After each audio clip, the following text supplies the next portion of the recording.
মানুষ সুন্দর হওয়ার চাইতে সততা বেশি প্রয়োজন। মানুষ সৌন্দর্য কদর কয়েক বছর, আর সততার প্রয়াস মৃত্যুর আগ পর্যন্ত থাকে। স্বার্থপর আরেকটা জিনিস, স্বার্থপর চিনতে আয়না লাগে না, এটা শুধু সময়ের প্রয়োজন হয়। সময়ের সাথে সাথে স্বার্থপরতা এটা এমনি ধরা খায়।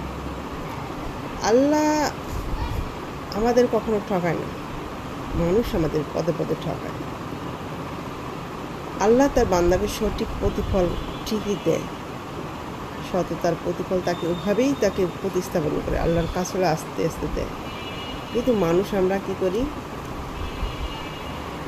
স্বার্থের জন্য মানুষকে মেরে ফেলতে দ্বিধাবোধ করবে।